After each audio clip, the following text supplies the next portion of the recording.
90 veces mi esposo me rechazó. 90 veces me mintió. Pero cuando llegó la vez número 91, yo descubrí la verdad y preparé una venganza que no vas a poder creer. Me llamo Valeria, y si me preguntaran sobre la felicidad, diría que la encontré y la viví durante 15 años intensos y bendecidos. 15 años al lado de Santiago, el hombre que siempre fue mi refugio, mi confidente, mi otra mitad. Desde nuestra juventud, en cada rincón de León, en España, construimos no solo una casa, sino un hogar. Un hogar donde cada ladrillo fue colocado con respeto, cada ventana se abría al compañerismo, y cada habitación se calentaba con un amor que, para mí, parecía inquebrantable. Más firme que las montañas que rodean nuestra hermosa ciudad. Nuestra vida era un tejido delicado, bordado con la tranquilidad que solo la certeza de tener al otro al lado puede ofrecer. Nuestras mañanas comenzaban con el aroma del café y las risas fáciles. Las noches eran para confidencias susurradas, para sueños compartidos bajo la luz de la luna, y para el silencio cómodo de dos almas que se entienden sin necesidad de palabras. Yo veía en Santiago no solo a mi esposo, sino a mi compañero de viaje, al amigo que me tendía la mano y al amante que me hacía sentir la mujer más especial del mundo. Recuerdo las cenas sencillas pero llenas de sabor en nuestro pequeño balcón, con la brisa suave de Castilla y León, donde sus manos siempre encontraban las mías bajo la mesa, en un gesto que decía tanto sobre nuestro lazo irrompible. Él era mi fortaleza, mi refugio, y confiaba en él con cada fibra de mi ser. Con cada amanecer, me sentía agradecida por esta vida que construimos juntos, por ese amor que era mi base. Cada día era una nueva confirmación de que nuestro para siempre era real, tangible, y que nada podría sacudirnos. Pero la vida, a veces, se divierte con jugadas crueles. Hace apenas 3 meses, un abismo comenzó a abrirse entre nosotros. No fue un terremoto repentino, sino una grieta sutil que, día tras día, se ensanchaba, amenazando con tragarse todo lo que teníamos. Santiago empezó a alejarse, y no era solo una distancia física. Era una ausencia silenciosa, un vacío que se instalaba en su mirada, en sus gestos. Las caricias, antes tan presentes y llenas de ternura, simplemente desaparecieron. Sus brazos, que antes me envolvían con un calor tan familiar, ahora parecían inertes, distantes. Las conversaciones íntimas, esas que nos conectaban profundamente, se transformaron en monosílabos, en frases cortas y vacías que resonaban en mi alma, dejando un rastro de duda y desolación. Y los besos, aquellos que antes sellaban nuestro amor y pasión, se convirtieron en un recuerdo lejano, un fantasma de un tiempo que parecía no volver. Me encontraba reviviendo en mi memoria el sabor de sus labios, el calor de su abrazo, y me preguntaba a dónde se había ido todo eso. Cada intento mío de acercamiento era recibido con una barrera fría e impenetrable. Lo buscaba en la cama, extendía la mano para tocar su brazo, trataba de reavivar la chispa que parecía apagarse en sus ojos, pero las respuestas eran siempre las mismas, dichas con una voz distante que apenas parecía la suya, como si yo fuera una extraña. Estoy agotado, decía, dándome la espalda en la cama, ignorando mi desesperación silenciosa, mi mano que buscaba la suya. Fue un día difícil, repetía, sin siquiera mirarme a los ojos, mientras yo intentaba descifrar el misterio tras su indiferencia, buscando alguna señal del Santiago que conocía y amaba. Y la peor de todas, la que me destrozaba cada vez, no eres tú, es solo el estrés. Como una navaja afilada, cada una de esas negativas cortaba un pedazo de mi esperanza, de mi certeza. Era como si estuviera leyendo un guión, repitiendo frases ensayadas, sin una pizca de emoción. Empecé a contar, no por obsesión, sino por pura agonía, por una desesperación que crecía día tras día.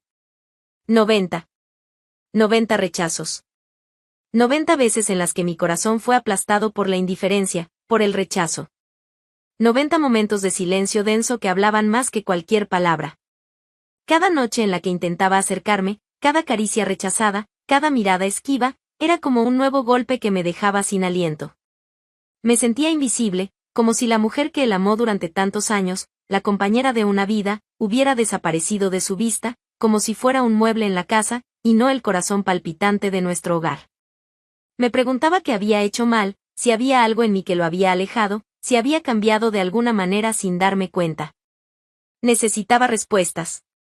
Necesitaba un motivo, una explicación para ese cambio tan drástico, tan cruel. Mi mente, en su intento desesperado de encontrar lógica a lo ilógico, empezó a fantasear con las peores posibilidades. ¿Y si Santiago estuviera enfermo? ¿Y si estaba ocultando algo grave, algo que lo estaba consumiendo por dentro y lo alejaba de esa forma? La idea de una enfermedad, por terrible que fuera, parecía menos dolorosa que la posibilidad de que simplemente había dejado de amarme. Mi corazón se encogía solo de pensar que algo terrible lo estuviera afectando en secreto, sin que yo pudiera estar a su lado para apoyarlo. Necesitaba saber. La incertidumbre era un tormento peor que cualquier verdad. Impulsada por esa angustia creciente, decidí acudir a la única persona que podía darme alguna claridad, el médico de Santiago. Era un clínico general reconocido en León, y Santiago confiaba plenamente en él. Me arreglé con las manos temblorosas, el estómago revuelto, y conduje hasta su consultorio. El camino parecía interminable, cada calle, cada semáforo, era una prueba para mi paciencia ya agotada. Mientras conducía, ensayaba mentalmente las palabras que usaría, las preguntas que haría, tratando de sonar calmada y racional, aunque por dentro estaba hecha pedazos. Con cada curva, con cada giro, mi corazón latía más rápido. Rezaba para que la respuesta fuera algo, cualquier cosa, que no fuera lo que, en el fondo, más temía. Al llegar, la sala de espera parecía un escenario de película, con el tiempo transcurriendo en cámara lenta. Cada minuto que pasaba antes de ser llamada era una eternidad. Finalmente, pronunciaron mi nombre. Respiré hondo, tratando de reunir todo el valor que me quedaba, y entré al consultorio. El doctor Almeida, un hombre de semblante serio pero con una mirada que transmitía confianza, me recibió. Me senté en la silla frente a él, mis manos unidas en el regazo, y comencé a volcar mi angustia, explicando el comportamiento de Santiago, el cambio repentino, el distanciamiento. Hablaba con la voz entrecortada, pero intentando mantener la compostura. Mencioné mi preocupación por su salud, por la posibilidad de una enfermedad silenciosa. Esperaba encontrar allí, en ese hombre, una chispa de esperanza, un motivo, una justificación plausible para todo aquello. Me aferraba a cualquier hilo, por más débil que fuera. Y entonces, el golpe. Directo, preciso, implacable. Las palabras del médico cayeron sobre mí como un trueno en un cielo despejado. Señora Valeria, todos los análisis están perfectos. Su esposo está en excelente estado de salud. No hay absolutamente nada malo con él. Cada palabra resonó en la sala, repitiéndose en mis oídos como la sentencia más cruel que jamás había escuchado. El mundo, mi mundo, se detuvo en ese instante. El suelo bajo mis pies desapareció, y sentí como si flotara en un vacío helado. Las paredes del consultorio parecían girar, y el aire se volvió escaso. Mi mente intentó procesar, intentó aferrarse a cualquier otra explicación, pero ya no había a dónde correr. Sus palabras eran claras, irrefutables. No había enfermedad. No había estrés crónico que justificara tanta indiferencia. No había nada que pudiera tratarse, medicarse, curarse. La única explicación que quedaba era la más dolorosa de todas, la que había estado intentando ignorar, la que mi corazón se negaba a aceptar. La verdad, desnuda y brutal, se presentó ante mí, fría y cortante. Santiago no estaba enfermo. Estaba diferente. Y la ausencia de un problema de salud apuntaba a un problema en el corazón, en nuestro amor. La desesperación se transformó en una nueva agonía, y nació en ese consultorio el dolor de una certeza. Necesitaba a alguien. Necesitaba desahogarme, volcar esta angustia en alguien que pudiera entenderme, que pudiera guiarme en medio de esta oscuridad. Y no había nadie en el mundo que me conociera tan bien como Isabela, mi mejor amiga. Nuestras vidas estaban entrelazadas desde la infancia, en las calles de León. Ella era mi refugio, la hermana que la vida me regaló. Tomé el teléfono, las manos me temblaban tanto que apenas podía marcar. Con la voz entrecortada, apenas logré articular las palabras, Isabela, te necesito. Ahora. En minutos, estaba en mi puerta, con la mirada preocupada, sin necesitar muchas explicaciones para saber que algo muy grave estaba ocurriendo. Su abrazo fue mi primer consuelo en semanas, y me permití llorar, un llanto que venía desde lo más profundo del alma, liberando todo el dolor y la confusión que había estado reprimiendo. Le conté todo, cada detalle de los 90 no, la indiferencia de Santiago, la visita al médico y la sentencia cruel, su salud estaba perfecta. Mientras hablaba, Isabela me escuchaba en silencio, su rostro serio, los ojos fijos en los míos, como si leyera cada fragmento de mi corazón roto. Cuando terminé, se instaló un silencio por un instante, pesado, pero no un silencio vacío. Era un silencio cargado de comprensión, de una verdad que flotaba en el aire, esperando ser dicha. Entonces, Isabela, con la franqueza que siempre la había caracterizado, me miró a los ojos y disparó, sin rodeos: «Amiga, abre los ojos. Te están engañando». Fue un golpe. Un golpe que, paradójicamente, no fue de sorpresa, sino de confirmación. Sus palabras fueron como una herida abierta, un corte preciso en un dolor que ya sentía, pero que me negaba a nombrar. Quise gritar, quise negarlo, quise decir que estaba equivocada, que Santiago jamás haría algo así. Pero su voz, cortante y directa, era imposible de ignorar. «Piensa, Valeria.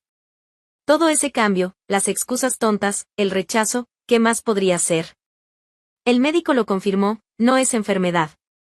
Es otra cosa. Es otra mujer, amiga mía». No lo dijo con rabia, sino con una profunda tristeza en sus ojos, la tristeza de ver sufrir a alguien a quien se ama. Las palabras de Isabela, aunque duras, fueron el empujón que necesitaba. La angustia se transformó en una rabia fría, en una determinación que me impulsó a actuar. Necesitaba saber. Necesitaba la verdad, costara lo que costara. La duda, es así, me estaba matando lentamente. Decidí que yo misma lo descubriría. No iba a esperar más, no aceptaría más excusas vacías. Elegí uno de los días en que Santiago decía que iba a jugar fútbol con sus amigos. Siempre salía animado, con la bolsa deportiva al hombro, y volvía horas después, supuestamente agotado y sudado. Pero ahora, sus excusas me parecían tan transparentes como el agua. Ese día, actué con un plan en mente, con una frialdad que no sabía que tenía. Tomé mi coche, me escondí en una calle lateral cerca de nuestra casa y esperé. Mi corazón latía fuerte en el pecho, un tambor de ansiedad y un dolor que presentía. Cada minuto que pasaba, el aire se volvía más denso. Vi a Santiago salir, exactamente como siempre, con la misma bolsa y la misma sonrisa forzada que llevaba últimamente. Subió a su coche y partió. Esperé unos minutos, respiré hondo y, con las manos firmes en el volante y la mente enfocada, comencé a seguirlo. Mantuve una distancia segura, discreta, como una sombra, observando cada movimiento suyo por el espejo retrovisor. El estómago se me revolvía, pero mi determinación era más fuerte que el miedo. No fue a ninguna cancha de fútbol. No, condujo hacia una parte de la ciudad que no conocía bien, un barrio residencial tranquilo. Mi corazón se heló. Aparqué a una distancia segura, sin perderlo de vista. Lo vi entrar sigilosamente en una casa desconocida, una casa que no era la nuestra, ni la de ninguno de sus amigos. Y allí, en la puerta, una mujer lo esperaba. Ella lo recibió con una sonrisa. Una sonrisa amplia, abierta, cálida. Una sonrisa que él ya no me ofrecía a mí. Vi cómo sus brazos se entrelazaron en un abrazo íntimo, y la familiaridad de ese gesto me golpeó como un rayo. La imagen quedó grabada en mi mente como una sentencia, una confirmación brutal del dolor que Isabela había nombrado. Allí estaba la verdad, desnuda y cruel, expuesta ante mis ojos. Ya no había lugar para dudas, ni para negaciones. Mi mundo se derrumbó por completo, y el aire desapareció de mis pulmones. La imagen de Santiago entrando en esa casa desconocida, esa mujer recibiéndolo con una sonrisa que debía ser mía, quedó tatuada en mi mente como una marca de dolor. Era una herida abierta, palpitante con cada latido de mi corazón. Pero, extrañamente, el dolor punzante del descubrimiento comenzó a dar paso a una frialdad calculada. Ya no era solo la mujer herida, era la mujer que necesitaba pruebas, una confirmación tan cruel como irrefutable. Necesitaba estar segura de que no quedaba margen para dudas, para arrepentimientos, para preguntarme si me había equivocado. La noche siguiente llegó, y con ella, una determinación que jamás imaginé tener. Mi estómago aún se contraía, pero mis pies me llevaron de nuevo al coche, y mis manos, aunque temblorosas, encontraron el volante. Conduje hasta la misma calle, aparcando a lo lejos, en la penumbra, como si fuera una espectadora invisible de mi propia tragedia. El tiempo parecía arrastrarse mientras esperaba, cada segundo un suplicio. Mi respiración era superficial, y mis ojos, fijos en aquella casa, no parpadeaban. Y allí estaba él, otra vez. Vi a Santiago llegar, y pocos minutos después, la misma mujer le abrió la puerta. Era como presenciar la repetición de una mentira, una farsa que ya no se escondía más. No quedaban subterfugios, ni excusas veladas. La escena se desarrollaba frente a mis ojos, clara como la luz del día, aunque estuviéramos bajo el manto de la noche. Entraron juntos, la intimidad en sus gestos era algo que yo había extrañado por meses, y que ahora me apuñalaba con un dolor renovado. Era la confirmación de que no estaba loca, de que mis intuiciones, por más dolorosas que fueran, eran correctas. Mi mente trabajaba a toda velocidad. Necesitaba algo más, una prueba irrefutable, algo que no pudiera ser negado. Y entonces, como un chispazo, surgió la idea. Con las manos aún temblorosas, pero impulsadas por una fuerza nacida de mi alma destrozada, tomé mi celular. Mis dedos marcaron su número, el número de Santiago, el hombre que estaba ahí, a pocos metros de mí, traicionándome sin una pizca de remordimiento. Respiré hondo, tratando de controlar la voz para que no delatara el torbellino de emociones que me consumían. Llamé. El teléfono sonó varias veces, y cada tono era un golpe fuerte en mi pecho. Lo observé a lo lejos, y vi cuando sacó el celular del bolsillo. Atendió. Aquella escena, la imagen de él respondiendo mi llamada mientras estaba con otra, era la confirmación más cruel. Amor, ¿dónde estás?, pregunté, con una voz que intenté mantener lo más serena posible, aunque salió algo temblorosa, traicionando todo lo que sentía. Por dentro, estaba hecha pedazos, gritando, llorando, deseando que él sintiera al menos una milésima parte del dolor que me causaba. Pero necesitaba ser fuerte, necesitaba escuchar la mentira salir de su boca. La respuesta llegó rápido, tan rápido que parecía ensayada, fría y cargada de falsedad. En la cancha, con los chicos, está buenísimo el partido, ¿quieres que lleve algo a casa después? Su voz. La misma voz que un día me dijo te amo, ahora pronunciaba la mentira más descarada. En la cancha, con los chicos, ¿cómo podía ser tan cínico? ¿Tan descarado? Mi mente repasaba los últimos 3 meses, cada excusa barata, cada estoy cansado, cada fue un día difícil. Todo encajaba ahora, como piezas de un rompecabezas macabro. Aquellas 90 negativas, que antes eran un doloroso misterio, ahora tenían un nombre, un rostro, el rostro de la mujer con la que él estaba. Colgué en silencio. No dije ni una palabra. No hacía falta. La verdad estaba ahí, cristalina, brutal. Mis propios ojos estaban viendo la verdad que me destruía por dentro, mientras mis oídos escuchaban la mentira descarada. Al día siguiente, llamé a Isabela. Mi voz, antes temblorosa, ahora era firme, con un tono que ella jamás había escuchado antes. Amiga, prepárate. Tenemos un plan. Y no aceptó un no como respuesta. Ella, que me conocía como nadie, sintió el cambio en mí. No hubo preguntas, solo un estoy contigo, amiga. Dime qué hacer. Esa era Isabela, mi roca. Le conté lo que vi, lo que escuché, y la idea que hervía en mi mente. Si ellos querían vivir una farsa, yo les daría un escenario. Y la audiencia sería selecta, pero inolvidable. Trazamos cada paso con la precisión de cirujanas. Cada detalle, cada movimiento, cada palabra. Nada quedaría al azar. ¿Querían un espectáculo? Yo les daría uno que no olvidarían jamás. Isabela, con su mirada aguda, ya pensaba en cómo registrar cada segundo, cada expresión de asombro. Sería mi cómplice, mi testigo, y la guardiana de la prueba irrefutable. Llegó la noche. Santiago, con su habitual actuación, inventó otra de sus patéticas excusas. Tengo una reunión importante de trabajo, amor. Probablemente regrese tarde. No me esperes para cenar. Lo dijo con total naturalidad, besando mi frente con distancia, sin notar que ese beso sería el último de su farsa. Lo observé salir, con un nudo de desprecio en el estómago. Ese hombre, al que amé por 15 años, ahora era un extraño, un mentiroso sinvergüenza. Isabela y yo partimos. El corazón latía con fuerza, sí, pero no de miedo. Era adrenalina, una fuerza que me empujaba hacia adelante.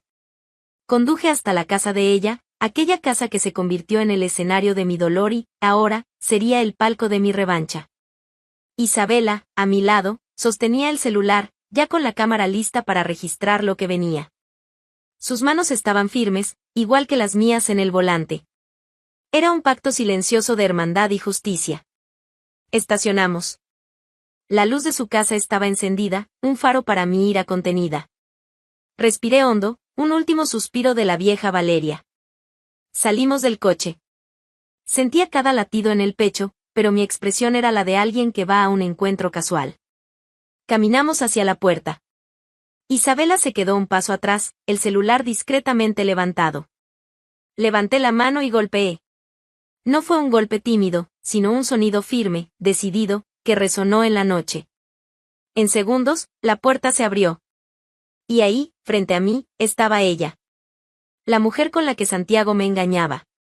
Me miró con una sorpresa genuina, los ojos bien abiertos, la sonrisa desvaneciéndose en sus labios. Antes de que pudiera decir algo, antes de que siquiera procesara quién era yo, di un paso al frente, y entonces, allí estaba, Santiago. Estaba en la sala, detrás de ella, despreocupado, probablemente esperando una noche de mentiras y falsos afectos. Su rostro, al verme, pasó por todas las fases del shock, incredulidad, terror y, finalmente, una desesperación patética. No dudé. Mis ojos se clavaron en los suyos. Había ensayado este momento incontables veces en mi mente, y ahora, las palabras brotaban con una frialdad que me sorprendía. Santiago, comencé, mi voz era firme, helada, cortante como el cristal. 90 veces me rechazaste. 90. 90 veces me dijiste que estabas cansado, que el problema era el estrés, que no era yo, punto. Cada palabra era un bisturí. 90 veces lloré sola, preguntándome qué había de malo en mí. Él intentó justificarse, desesperado, los ojos abiertos de pánico. Valeria, escúchame, no es lo que piensas, su voz salió entrecortada, una imagen patética del hombre que yo conocía deshaciéndose ante mis ojos. Era una rata acorralada, sin salida. No lo dejé terminar. Levanté la mano, un gesto que lo silenció. Mi voz se elevó un poco, pero aún mantenía una calma aterradora. Es exactamente eso, Santiago. 90 veces me diste la espalda para irte a los brazos de ella. Y hoy es la última vez.